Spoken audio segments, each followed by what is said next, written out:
What's going on, y'all? This is Rishell from the Sterilization Station. We are back for another quick video to bring some great information and content to sterile processing. Once again, I've been in this industry for 20 years and just want to encourage and empower you as you grow in sterile processing. Today, I want to touch on something that some people might not like, but you know what? There is a harsh reality behind our industry, and I'm definitely going to talk about it today. And that's 10 reasons why people do not want to stay in sterile processing in 25.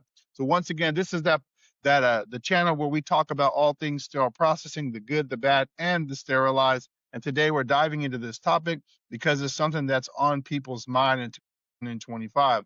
The number one reason why you want to leave sterile processing in 2025 is because of low pay for high responsibility. You think about the low pay that goes across. I'm talking about the industry as a wide.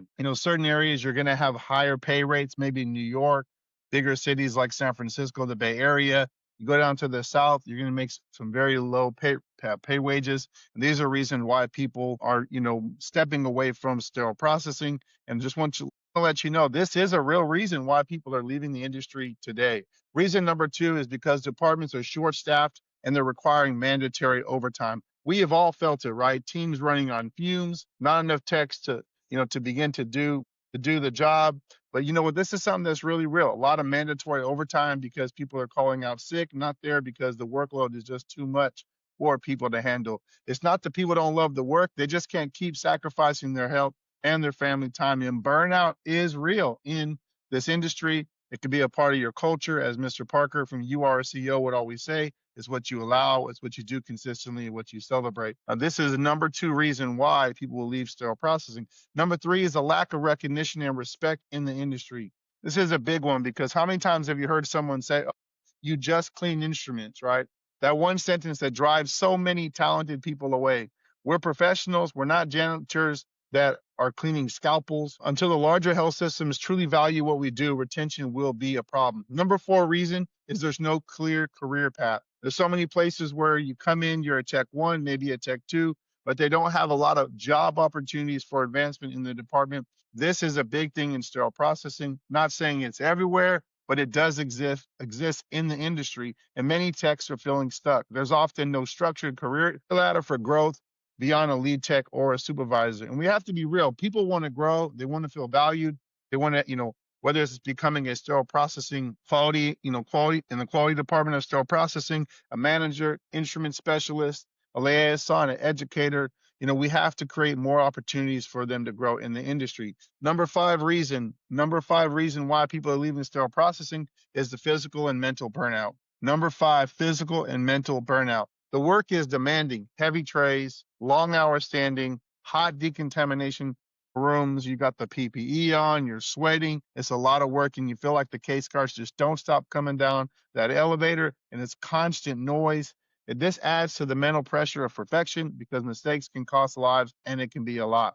Number six reason why people are leaving is a lack of training and support. This is really big. Not having onboarding processes, not having an educator in your department to begin to facilitate the onboarding of new employees and to take them through their competency checks, training them to make sure that they're getting signed off, that they're getting exposed to all aspects of sterile processing, and making sure that the new techs are not thrown, into decontamination with minimal instruction, no mentorship, and unrealistic expectations. You should have a strong onboarding program. It's not just a luxury, it's the foundation of retention. The foundation of retention. Number seven, outdated equipment and systems. In 2025, some departments are still using 15-year-old sterilizers, manual logs, haven't moved into the digital tracking system, and that can be very frustrating, and it slows down workflow and morale. When techs see other hospitals investing in modern technology, it makes them want to transition away from the hospital and maybe even out of the industry. Reason number eight is poor leadership and communication in the department. A strong leader can make or break a department in sterile processing. Been in so many places where management don't listen, they don't communicate, or they play favorites, which really has a big impact on culture. You have to remember, leaders set the tone, and respect and trust should go both ways. Otherwise, you will lose good techs fast. Reason number nine, as we're approaching the end of this video here, is certification pressure without compensation.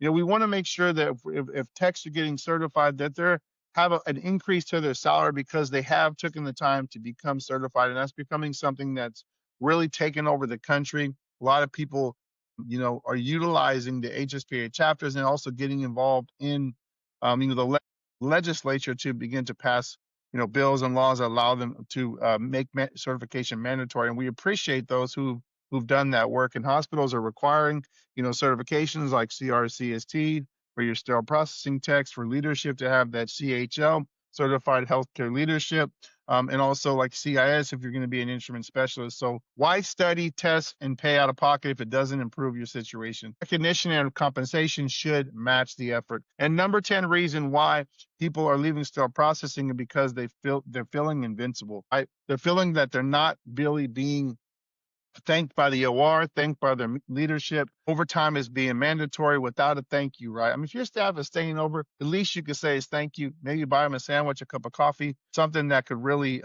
let them know that they're very, very appreciated. And so when you feel unseen long enough, it's easy to start wondering if your work even matters. And so once again, those are the 10 reasons many people are stepping away from sterile processing in 2025. But here's the thing, none of these issues are impossible to fix. Better pay, better leadership, better communication. These are achievable. And if we want to keep passionate, skilled professionals in this industry, it starts with listening. If you're feeling burned out, if you're feeling frustrated right now, remember your work matters. You're the gatekeeper of patient safety, and that deserves respect. Thanks for tuning into the Sterilization Station. If you found this episode helpful, hit that button, subscribe, share with someone in your department. Let's keep pushing for progress, one tray, one cycle, and one conversation at a time.